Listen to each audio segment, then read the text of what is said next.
customized job training gets about 10 times the return on investment as things like job creation tax credits or property tax abatements. And so we think we could probably spend less, but get higher return if you moved this portfolio of incentives much more in the service of job training.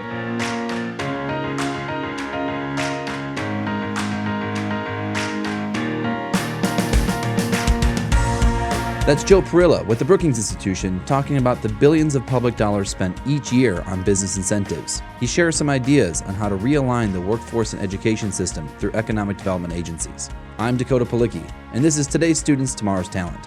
Today, we feature 3 reports all about creating the talent our nation needs. But first, let's get back to my conversation with Joe.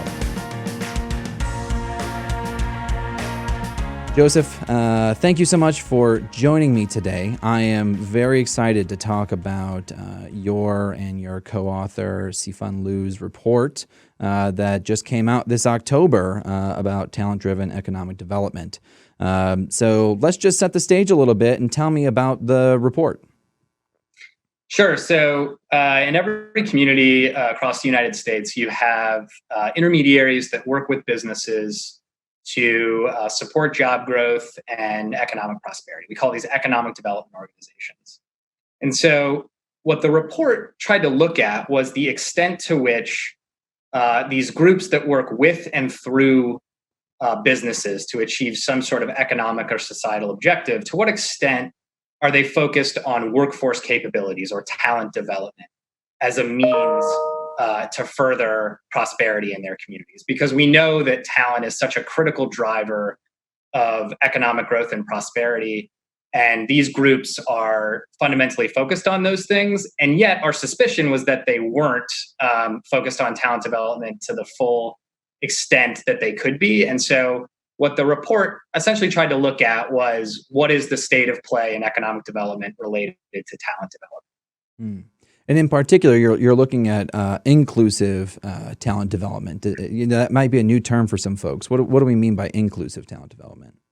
Yeah, so inclusive talent development essentially means that regardless of your background, your socioeconomic status, your race, where you live, that you should get an equal shot at education and training that puts you into a job that leads to self-sufficiency and beyond. I mean, that to me is what inclusive talent development is. And so the kind of urgency for that, of course, is that right now our talent development systems, our education systems are kind of determined too much by, I think, those characteristics, right? One of the strongest predictors of educational attainment is your parents' income, which suggests that as much as these systems are trying to even the playing field for kids that come from different backgrounds, so many of the resources within a household or the background of one's parents is determinative.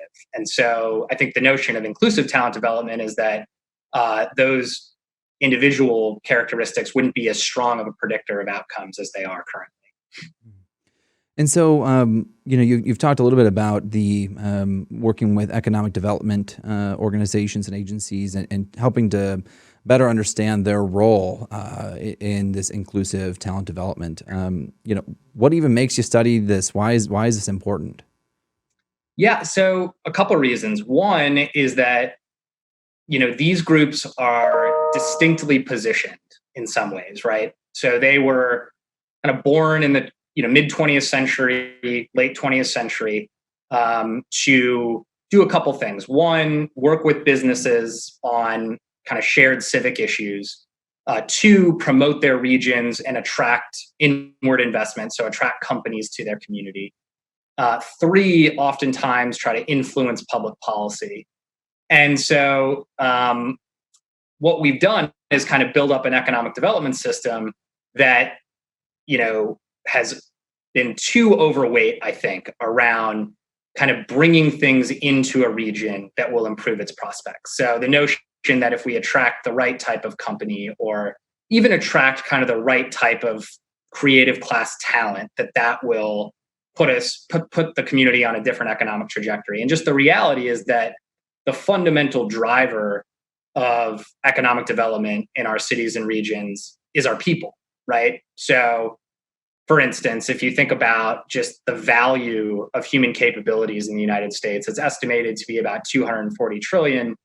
That's about 10 times the value of urban land, about 4 times the value of the physical capital stock. And so this is where the greatest return on investment in terms of economic development will be. And yet, these intermediaries, these economic development organizations, were not set up necessarily to address some of the labor market challenges that we think are inhibiting talent development. They, I think, were kind of created around the same time, obviously, as workforce development organizations. We obviously have an education system, a higher education system that is focused on working with employers on kind of relevant education and training. And so these economic development organizations are kind of stuck in a conundrum where they know kind of the fundamental thing that their businesses care about is getting access to talent. So 95% of executives say that a qualified workforce is either important or very important to their investment location decision. 4 in 10 middle market companies right now say they could grow, but currently are not growing because they don't have access to the workforce that they need. And so now, in the midst of a tight labor market, employers are knocking on the door of these economic development organizations and saying, hey, you're supposed to kind of be here to help us with our growth challenges. One of our growth challenges right now is workforce, and yet they have not developed historically the capabilities to do that because their tools, I think, have been perhaps overweight, as I said earlier, on just simply bringing businesses into the community. So this has been in the form, I think, of many things, but I think tax incentives are the one that gets a lot of attention. And the reality is that kind of economic development incentives are a fundamental part of the nation's economic policy. Localities and states spend about $50 billion per year on tax incentives. Is that a big number? Is that a small number? Well, compared to the nearly $1 trillion we spend on K through 12 and post-secondary education, it's a very small number. But compared to, say, for instance, the $5 billion that the federal government spends on job training, that's a really big number. And so the question is, how much of that spend, that incentive spend, is going to this really critical talent development issue? And the reality is that it's not a lot. We estimate, based on some work by Tim Bartik, that only about 2% of those incentives are going to job training, so about $1 billion.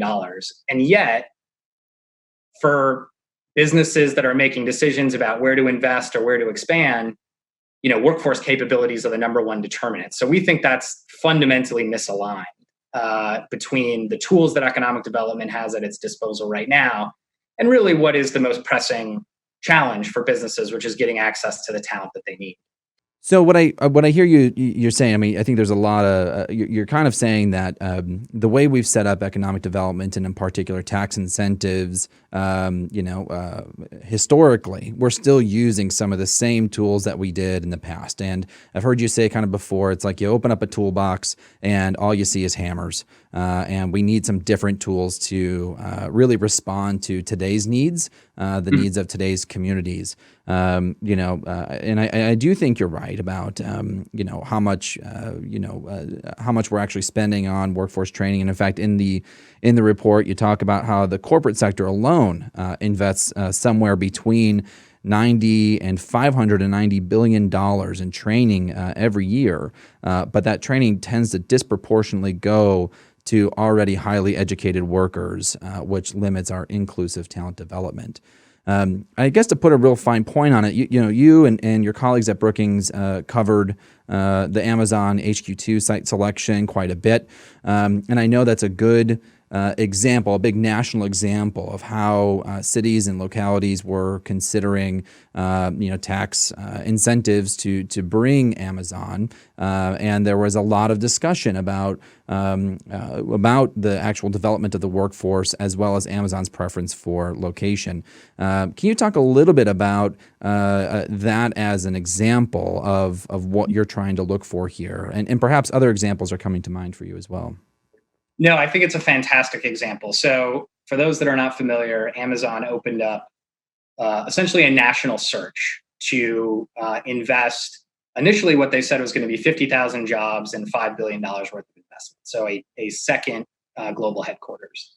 Ultimately, they decided to invest in Northern Virginia.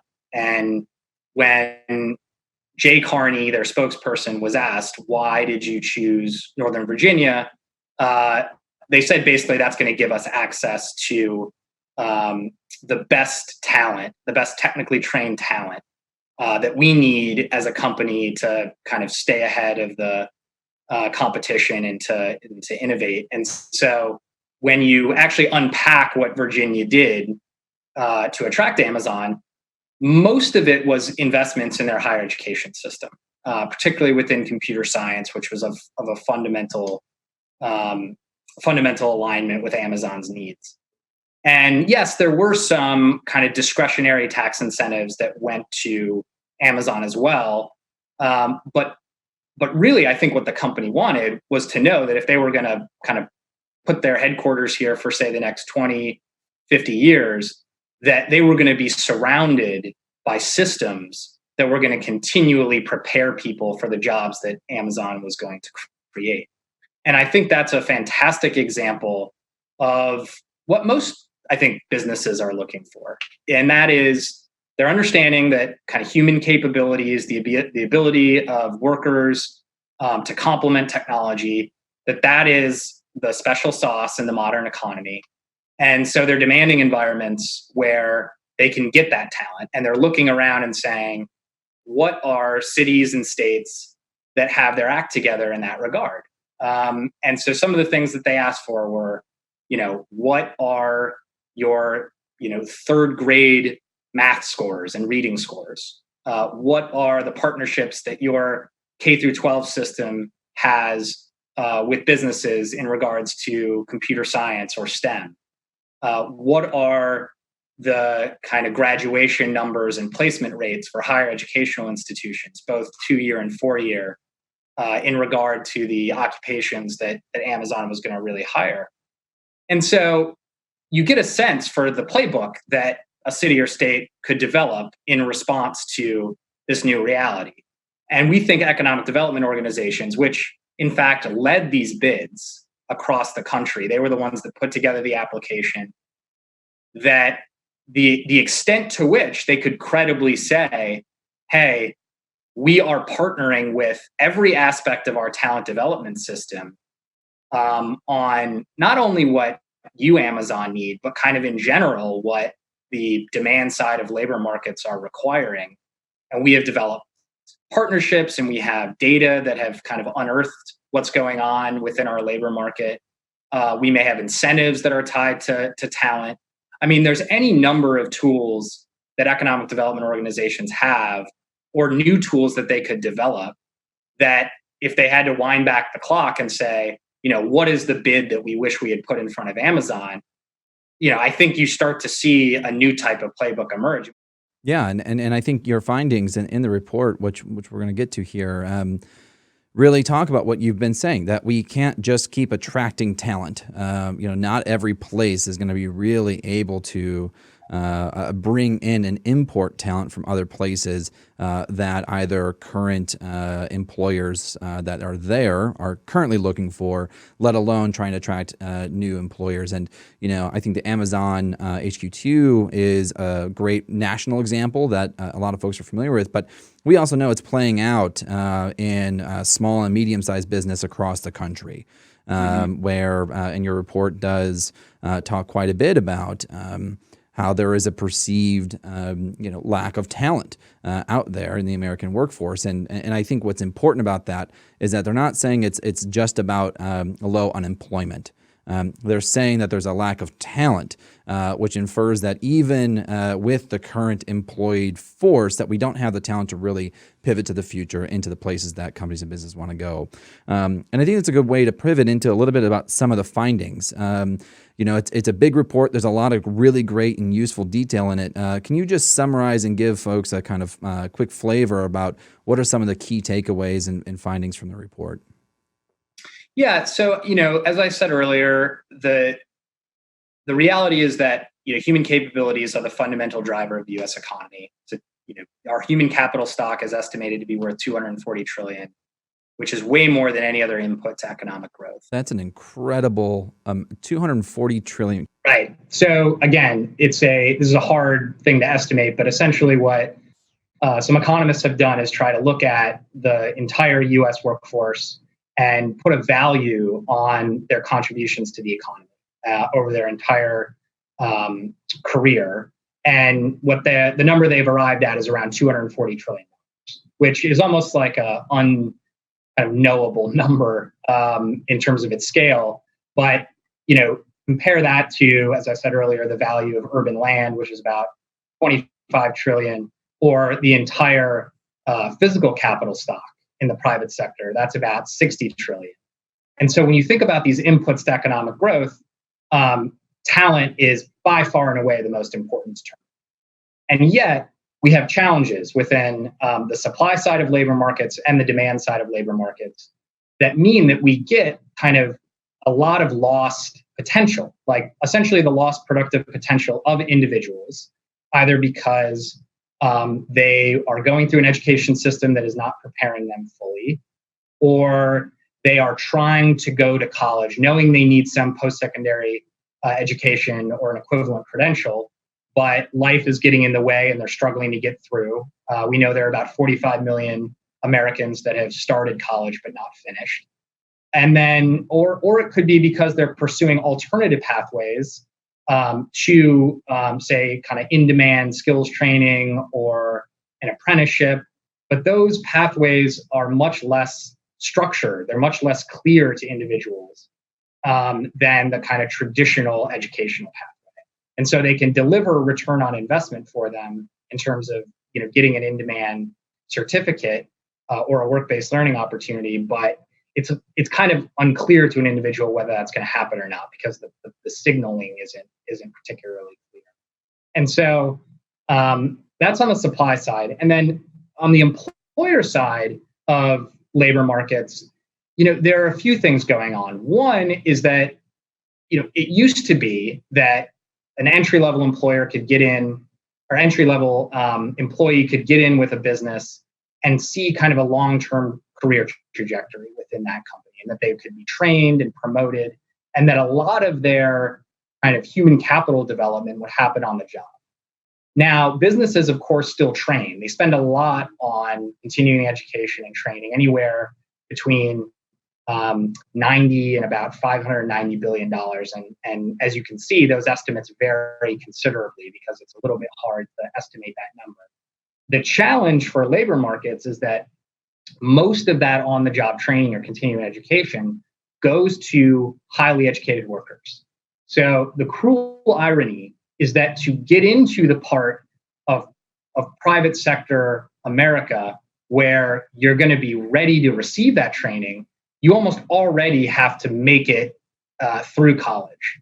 And so for those folks that don't make that journey, they are perhaps stuck outside of those major investments on the job in terms of their continuing education. And those are the folks that need training most. So it is a little bit of a cruel irony. And so you have a lot of inefficiency within these systems. And the question is kind of whose job is it to figure out a better match between education and training and employer demand? And this is an age-old question.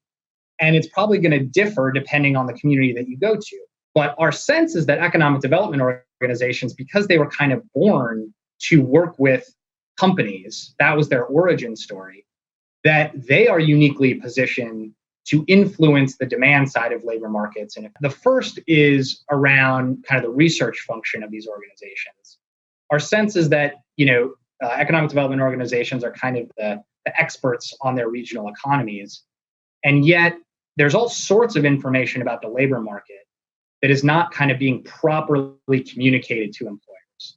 And vice versa, there's a lot of information that employers have that with kind of an intermediary that was pulling that information out of them about their labor market needs and communicating it back to the education system, that you could kind of fix a lot of these signaling problems. And so our sense is that, better talent intelligence in communities is one role that economic development organizations could play, including influencing employers about kind of how their own behavior may be contributing to some of these issues, right? So the way that they hire, the way that they signal to the labor market what they need. These are things that economic development organizations can work with business.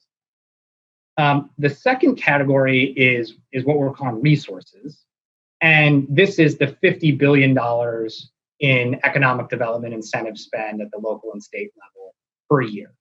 And the challenge is a fundamental misalignment between that spend and the number one driver of economic development, which is talent. Only about 2% of that incentive spend is going to job training, which is a problem for a couple reasons. One is that businesses are saying that workforce is their primary concern. So you should be designing tools that work kind of to influence employer behavior around training, which a talent incentive could do, or a job training incentive could do.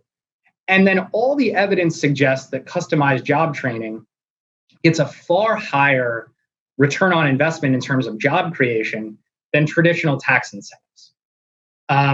The best estimate is from Tim Bartik that suggests that customized job training gets about 10 times the return on investment as things like job creation tax credits or property tax abatements. And so we think we could probably spend less, but get higher return if you moved this portfolio of incentives much more in the service of job training. So say take that share from 2% to 20%. Even if you decrease total economic development incentive spending, which I think we need to do, from say 50 billion to 25 billion, then you could get to about $4 or $5 billion a year in incentive spending related to job training, which would essentially equal what the federal government spends on job training, which is about $5 billion per year. So that would be a huge progression. And we think that you would actually kind of center incentives on what the kind of core binding constraint for companies are, which is workforce. So if I'm hearing you right, just real quick, because I know you want to the relationships on the next part, but basically what you're saying is that this isn't really about even new money, right? In fact, you're almost making a case of actually curtailing a little bit of spending. It's about reorienting the current resources in the way that we have deployed. Is that accurate?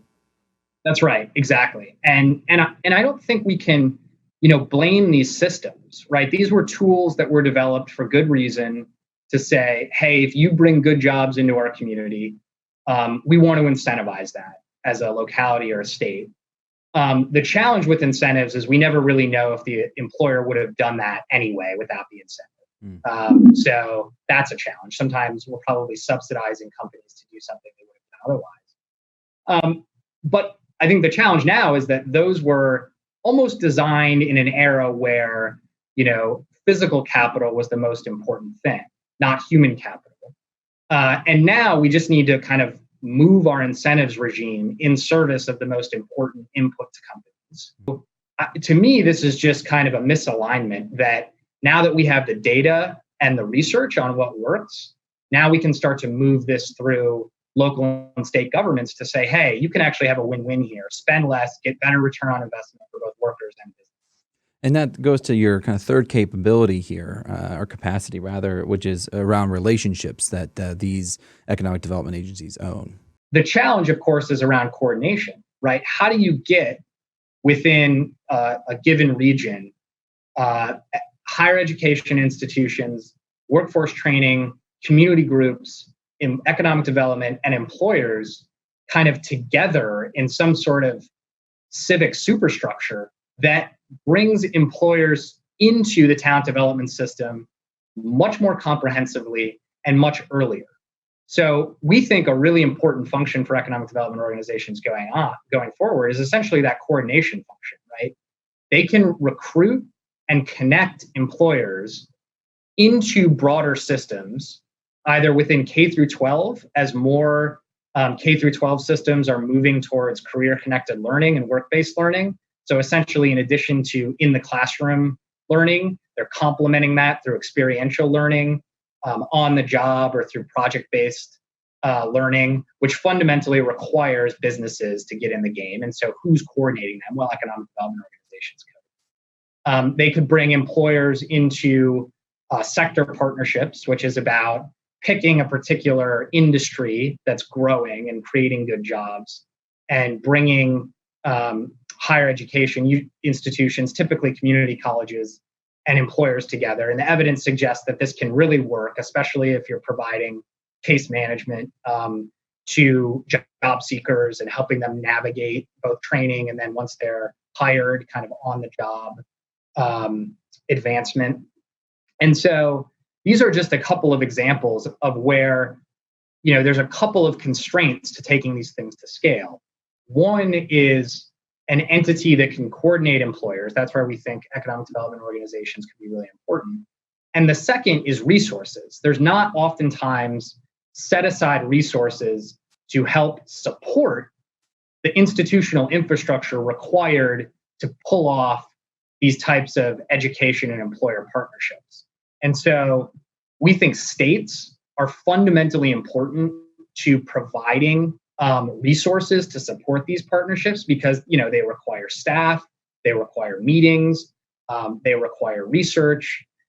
And so, as I said, if we take incentive spending from $50 billion per year to $25 billion per year, the hope is that that frees up public resources at the state level to then reinvest in exactly these types of partnerships. Because I think the argument that you make to businesses is, you can buy into these systems if they are well organized, if they're well resourced, if the people that are kind of running them can toggle between the worlds of education and the private sector.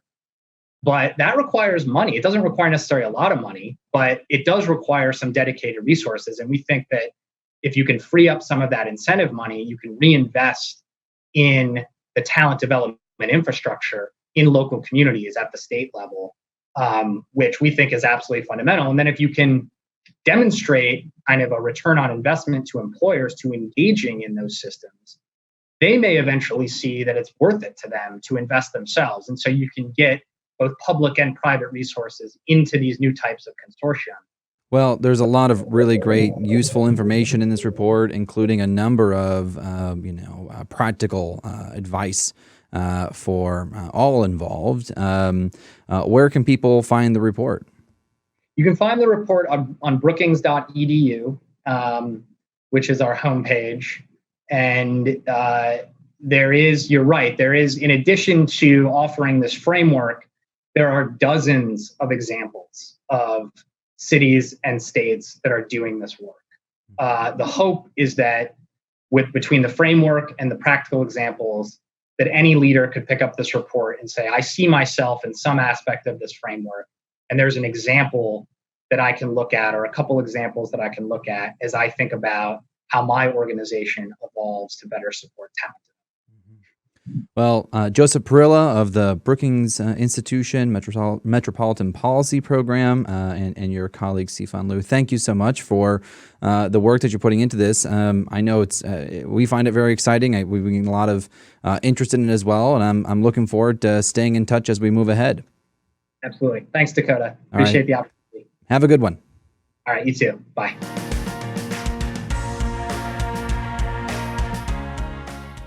Welcome back. In our next feature, we talk with authors of a new guidebook that highlights innovative practices to boost education completion in rural areas.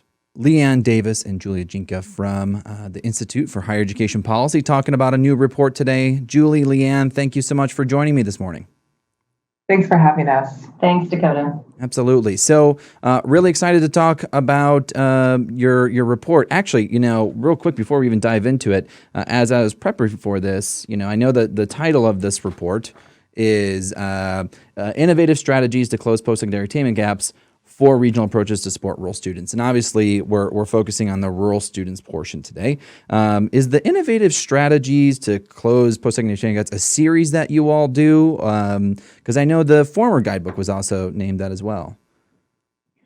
Yes. So we have been creating a series of profiles on the Talent Hub communities that have been supported by the Lumina Foundation, because we know that there are a lot of innovative, creative strategies that these communities are trying out all around the country.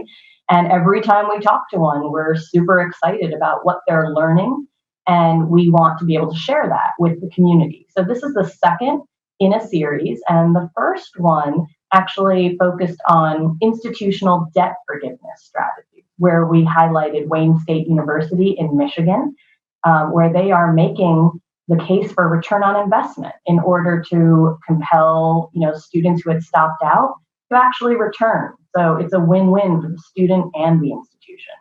So it's the second in a series, and we're hoping to produce a good number more.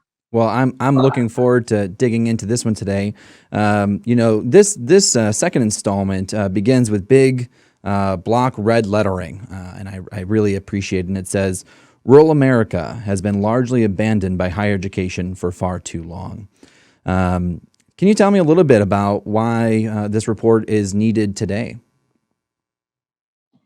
Sure. So I'll jump in. We understand, particularly here at IHEP, that we need to do better as a higher education system, but also as a nation in helping more students access the opportunity of post-secondary education.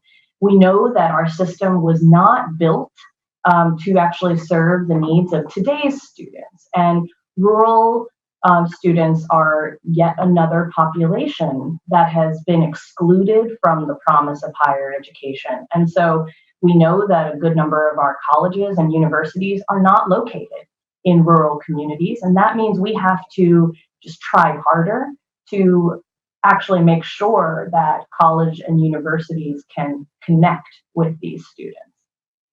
Yeah, and so walk us just through a little bit about how you ended up creating this report. Who did you talk to? Where did you go?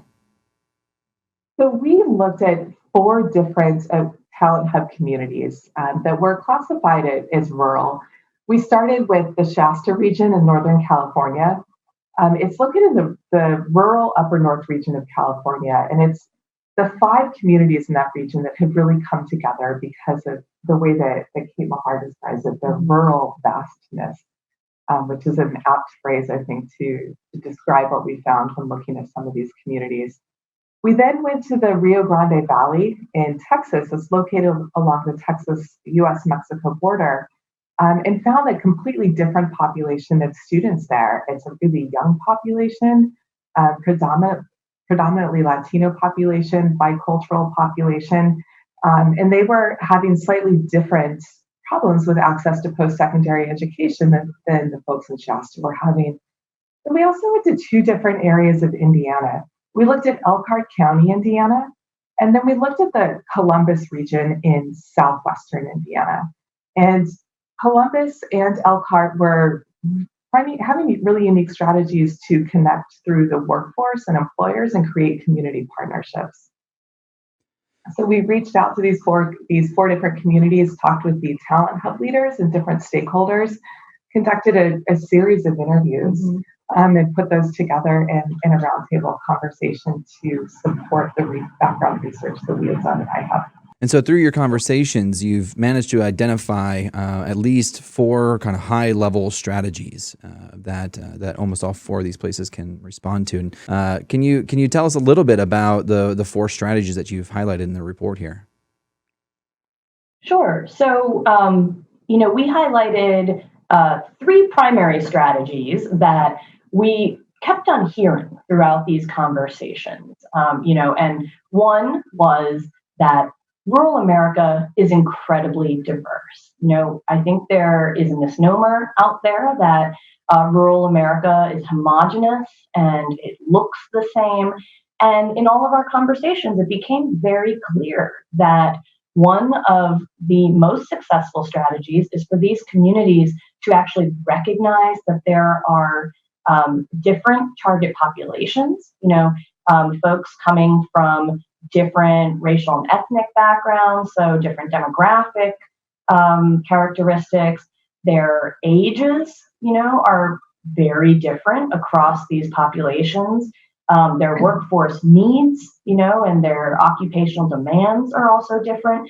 And so our number one strategy that we heard from these communities was that they had to stop and really recognize who their target populations were in order to actually figure out what could help them increase their attainment.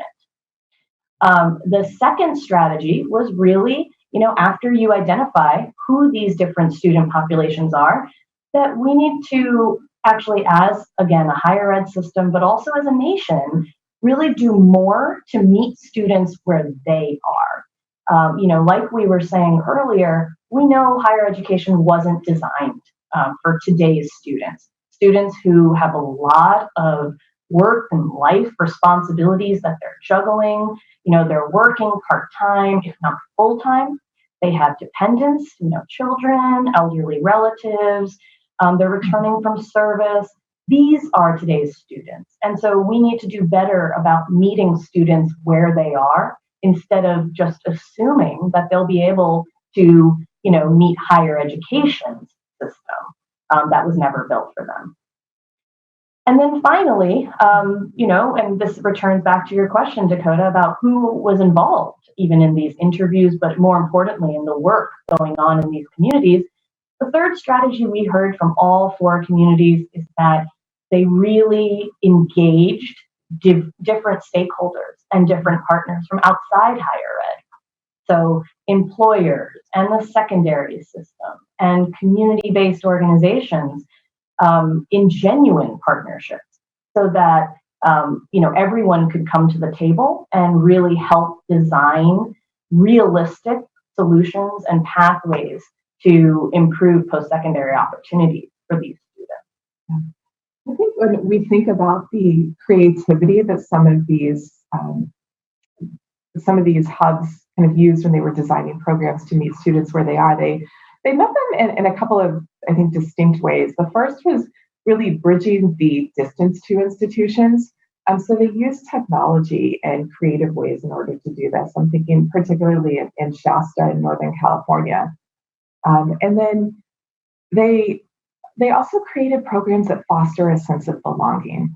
The one thing that we hear over and over is that rural students don't feel like they fit within what higher education expects them to be, or that there's not necessarily a place for them in higher education, or they're labeled as rural students, and there's this identity assumed by that might be a misnomer. So these hubs were all designing programs that foster a sense of belonging for their students. Mm-hmm.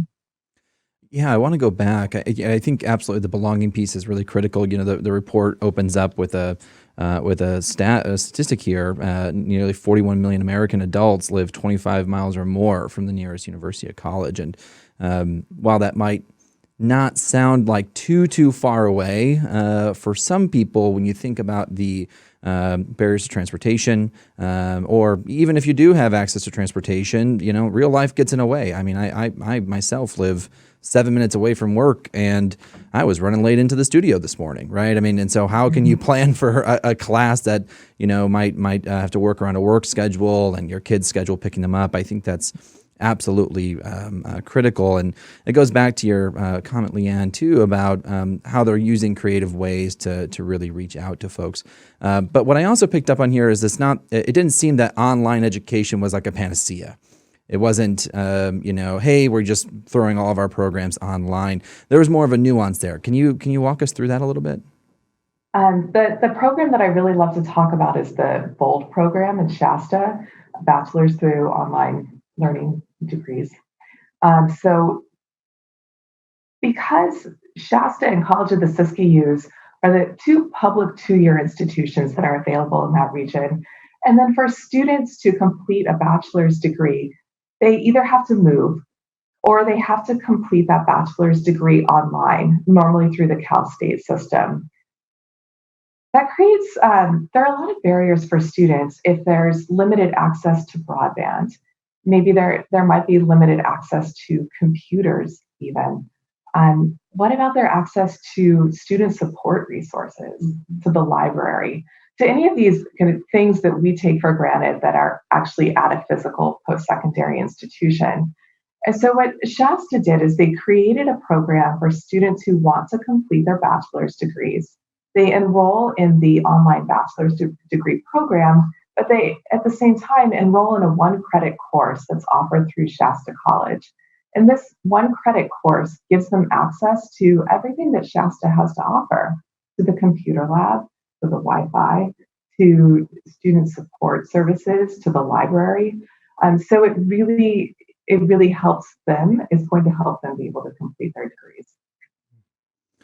You know, in Elkhart, they talk a lot about their business partnerships as well. And again, thinking about where learning happens and how that learning actually counts in higher ed pathways, I think they might be an example of not only strengthening that sense of belonging by meeting the learner where they physically are, but also they talk about in the report, and you feature a little bit about how they're also trying to meet the needs of people who English is a second language, given their rural population. I think it goes back to Julie's first point about really knowing and honoring the diversity of the rural place that they're trying to operate from. Is that something that surprised you, or were you expecting to find this kind of integration of holistic needs as you were going through these interviews? I think I was a little bit surprised to hear that, but also really excited. It's something I've heard kind of comments and echoes on in different conferences that I've been at around the country in the last year. And I love to hear that they were recognizing the needs of their students, and that a lot of their students might not be native English speakers. So they're able to deliver the education to them in a way that really makes sense for these students. Yeah, and I was really, like Leanne said, excited and inspired to see that communities are coming up with these types of proactive solutions to bring their community populations together. Because I think we all know that, we're living in an increasingly divided time, and some of those misnomers about rural America, I think, do paint rural America in a less inclusive light than we saw in our conversations. And so to know that the folks who are living in these communities appreciate and embrace the increasing diversity of their own communities and neighbors and families was something that we wanted to lift up and amplify, because, they are living proof that, diversity can be our strength. I want to definitely recognize also Kimberly Watts, who is also an author on this paper, for her contributions. And I know both of you put in a considerable amount of time and effort into these interviews and into putting this together. I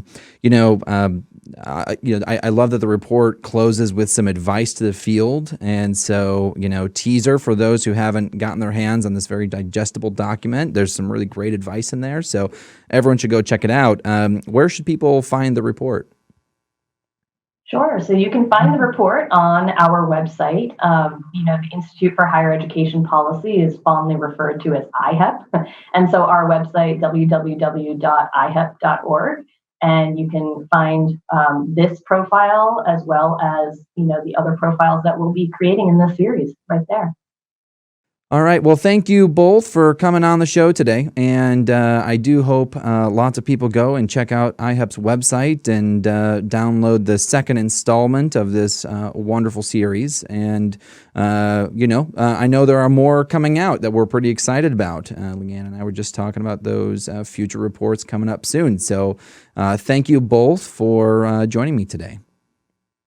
Thanks, Dakota. Thanks, Dakota. In my final conversation today, I talked with two researchers who have produced a new report called the Equity Indicators Report. Let's listen in. Maggie and Laura, thank you so much for joining us today. We're really excited to talk about the Equity Indicators Report. First, I'll just say that the report is robust and comprehensive, and that's needed in this particular space. And just looking at the kind of executive summary or a couple bulleted findings of this, I mean, there are many that stick out. For example, in the mid-1970s, Pell grants covered 2/3 of average college costs. By 2017, the maximum Pell covered only 25% of average cost, down 67% from 1976. You also discussed that even though there's been an increase in overall enrollment and representation of students from low-income families at the nation's most selective institutions is low and has remained relatively unchanged from 20 years ago. So there's a lot of really, I think, informative and provocative information. From your perspective, what are some of the main takeaways from the report that you want to make sure people know about? Well, certainly the issues of how to pay for college are, as you mentioned, I think really, really compelling. The costs of attendance are going up, the failure of the Pell Grant to keep pace with that, and then compare that to the slower rate of growth in family income.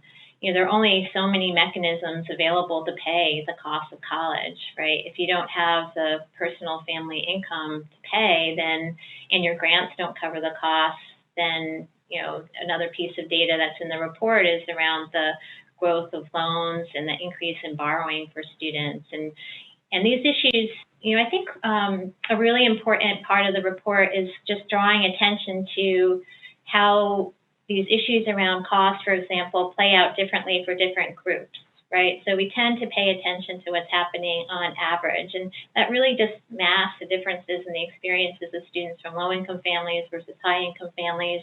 There are also data in the report about how some of these issues play out differently across racial ethnic groups. And, borrowing rates now and the amounts of money borrowed are higher on average for Black students who complete associate and bachelor's degrees than they are for students from other racial ethnic groups. And when you consider that in light of differences across groups in wealth, we have some really worrisome things going on when it comes to figuring out who gets the opportunity to go to college, and then what are even the consequences of these different mechanisms available to pay for it. Yeah, and I'll just jump in with just saying a little bit about cost, and especially I'm the director of the Pell Institute. So I just want to draw our attention to the fact that, as Dakota was saying, currently Pell Grants cover about 25% of the average cost of attendance. And when in 1980, when it was first begun, and when Congress talked about this in the 1970s, they imagined that it could cover 2/3 to 3/4 of the cost. And we've seen since 1980 the steady decline. And we know that we hear this, we just don't have the money to do this. But we know that Pell Grants, the amount per year is about $28 billion. And this serves about 7.7 million students per year. And this is a lot of money. And to bring Pell up to the maximum Pell up to what it would need to be to cover what it was in 1980, instead of a 6,000 maximum for Pell, we would have to have a 16,000 maximum per year. And this sounds like a lot, but when you think about it in perspective of the expenditures of the federal government, you see, I agree with Martin Luther King when he said it's really a question of will and not of resources. If you look at the defense budget, it was in FY16, it was $600 billion, and in FY19, it's almost $900 billion. And this is 32 times what we spend per year on the Pell Grant program. And to bring Pell up to the 16,000 would require probably another 50 billion per year to bring it up to about 75 billion per year. But this is not even as much as the increases that the Defense Department has had in the last 3 years per year. And so this is about half, about 50 billion more. And so it is really a question of where we want to put our resources. Do we want to educate young people, or do we want to have the situation that we have right now? And I do think that this situation of financing higher education has really led to a depression in the growth of higher ed attainment in the United States. And you can see this relative to other countries, where you see that since 2000, these countries which were behind us, like, for example, in bachelor's degree attainment, are now ahead. And the statistic that we often see, that the US has fallen from second to to 17th in bachelor's degree attainment for young people 25 to 34. You see that I think these policies, these choices that we've made about where to put resources are manifest in these statistics.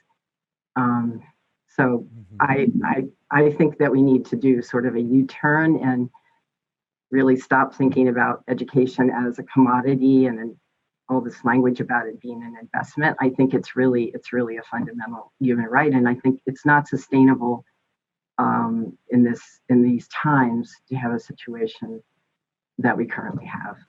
And so, Maggie, sticking with you, I appreciate that that's where you've landed, because I think that your approach as a sociologist lends an interesting perspective on this report and on this issue. And in particular, I know that you, in the report, discuss a little bit the stratification that is happening within within America, really, and the increasing economic inequality that is happening across the United States, and the role that college completion is used to kind of justify certain wage structures and really many core components of how people interact with our economy.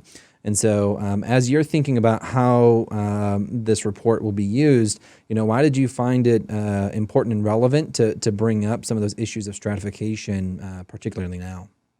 Yeah. Well, I'll just say that I think the stratification of the higher ed institutions is really important.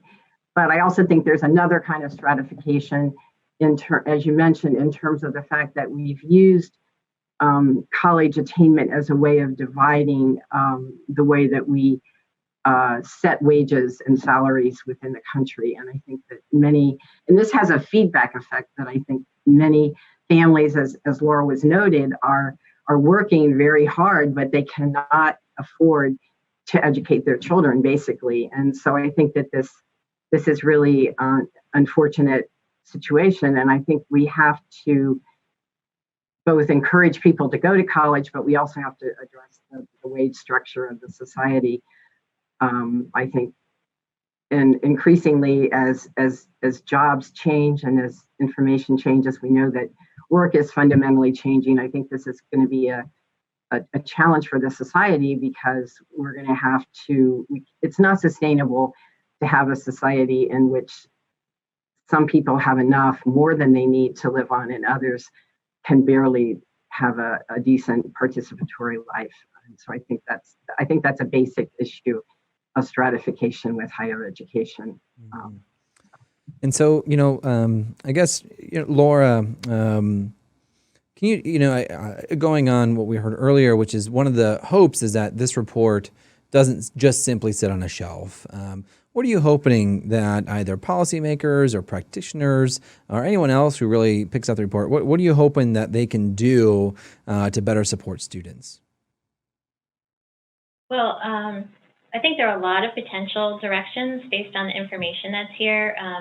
Just picking up on the stratification conversation for a minute, I think one of the things that we're hoping is that folks pay attention to a host of different important elements of the process of getting into and through college. So, for example, it's important to recognize, that measures of going to college at the face level don't necessarily take into account where people are going. And so, in terms of stratification, we see, so first in terms of income, in terms of enrollment, college enrollment rates continue to be higher for students from higher than lower income families.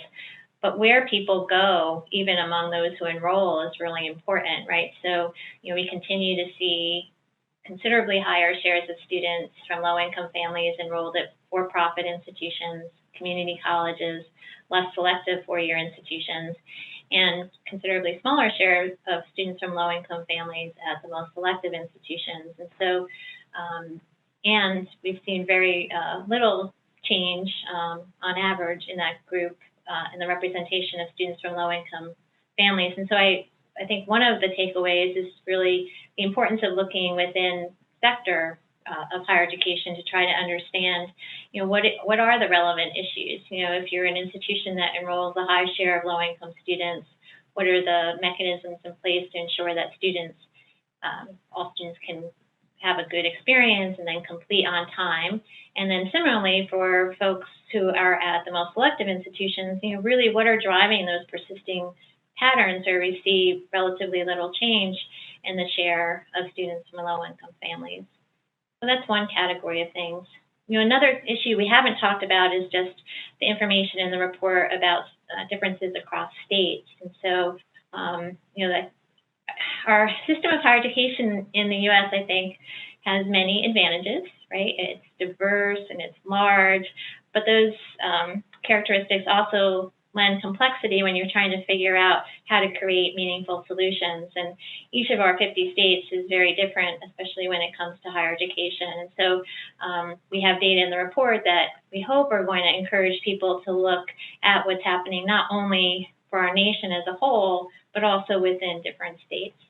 Maggie and Laura, thank you so much for the work that you've done on this report, as well as to all your colleagues. I know it wasn't just you two alone, and it's a massive undertaking. And for those interested, we'll be sure to link to the report in our show notes. But again, thank you for your work and for joining us today to talk a little bit about what your findings are and how we can use them. Thank you for having us. Thanks for listening to today's show. If you have a comment or question or an idea for a new show, let us know by emailing us at luminafoundation.org, or you can reach me on Twitter @DakotaPalicki. See you next time.